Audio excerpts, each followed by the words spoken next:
মই ততকে ধৰিব পৰা নাই। মই একচুৱেলি 9:30 মই ওলাই গৈছোঁ পাৰ্টি অফিচত, BPF পাৰ্টি অফিচত। মই 12:05 মই ঘূৰি আহিছোঁ। 12:10-15 মানত মই ঘৰত সোমাইছোঁ। ঘৰত সোমোৱাৰ 20-25 মিনিটৰ পিছতেই আমাৰ কোকৰাঝাৰ ডিষ্ট্ৰিক্টৰ SP তেখেত ৰাকেশ ৰোশনৰ গাইডেন্সত তেখেতৰ গোটেই ফৰ্চটো লৈ এইটো এলেকাত আহিলে। তো পিছত দেখিলোঁ যে এওঁলোকে মোৰ ঘৰতে সোমাল।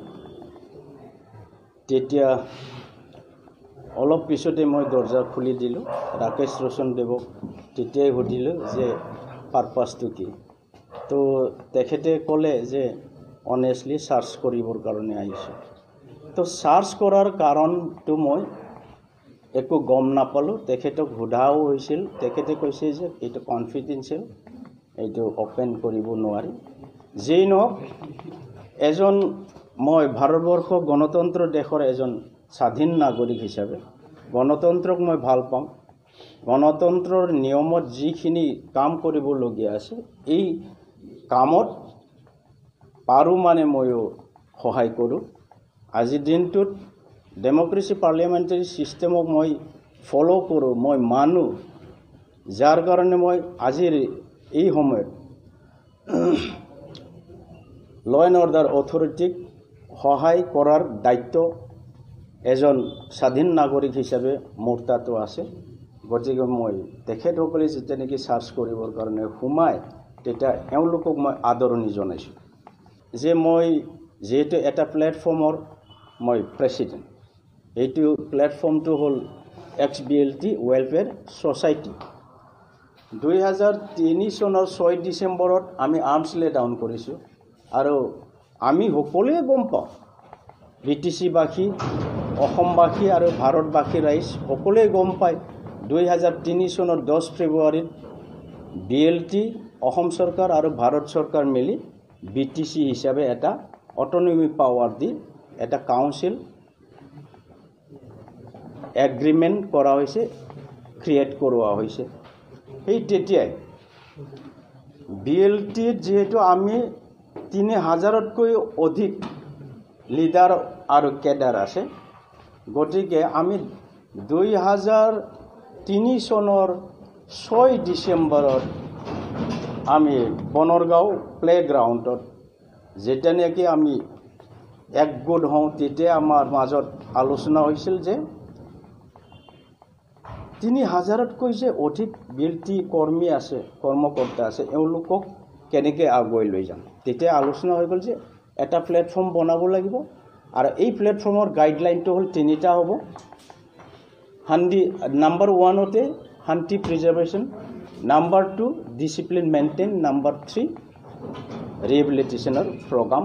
এই প্লেটফৰ্মৰ জৰিয়তে আমি কৰাই যাব লাগে। আৰু এই 3টা গাইডলাইনক লৈ মই তেতিয়াৰ পৰাই মই সকলোকে মই কোঅপাৰেশ্যন দি চেইন ছিষ্টেমত শান্তিৰ কাৰণে, ডিচিপ্লিন মেইনটেইনৰ কাৰণে, ইভেন 3 নম্বৰ যি এজেণ্ডা ৰিহেবিলিটেশ্যন প্ৰগ্ৰামৰ কাৰণে মই কাম কৰি আহিছোঁ।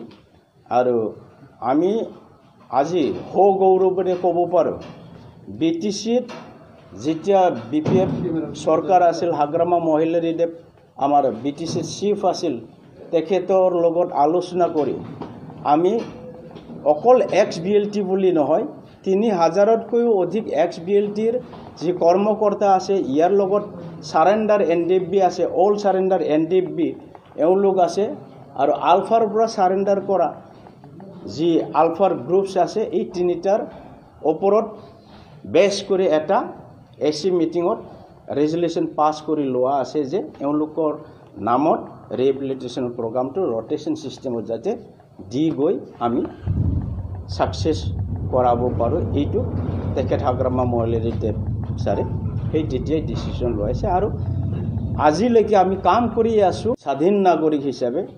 ইয়াত যিখিনি কৰণীয় কামবোৰ আছে 130 কোটি ভাৰতীয় ৰাইজৰ কাৰণে অসমৰ 4 কোটি ৰাইজৰ কাৰণে BTCৰ 35 লক্ষ মানুহৰ কাৰণে যি কৰণীয় আছে সেই কৰণীয় কামবোৰত আমিও অলপ হলেও হাত সহায়ক হিচাপে আমি আগুৱাব বিচাৰো আৰু এইখিনি যাতে শান্তি সম্প্ৰীতি আৰু উন্নতিৰ স্বাৰ্থত যাতে কাম কৰাত কোনেও যাতে পলিটিক্যাল ৰাজনৈতিকভাৱে মুনাফা আদায়ৰ স্বাৰ্থত আমাৰ মাজত যাতে অশান্তিৰ পৰিৱেশ যাতে সৃষ্টি নকৰে ইয়াক মই আজিৰ দিনটোত আপোনালোকৰ জৰিয়তে মই সমূহ BTC-বাসী ৰাইজ সমূহ অসমবাসী ৰাইজ লগতে ভাৰতবাসী ৰাইজক মই আজি অনুৰোধ কৰিছোঁ যাতে আমি চেইন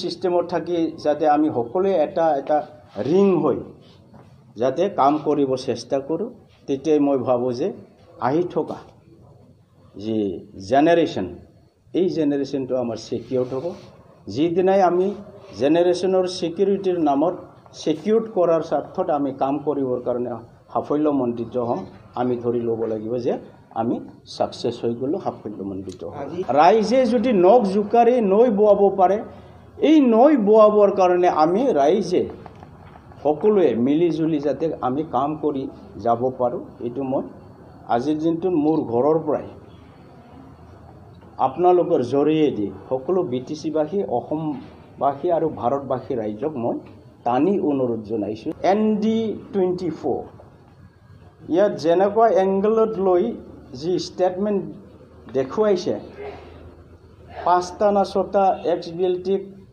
দুদিনৰ আগত ধৰা কিবা এটা দিছে আৰু ইয়াত মোৰ নামটো হাঙৰি লৈ 5টা AK-56 না 47ৰ কথা কৈ মোকো হাঙৰি লৈ ইয়াত যেনেকুৱা ধৰণৰ এটা নিউজ তৈয়াৰ কৰা হৈছে মই ভাবোঁ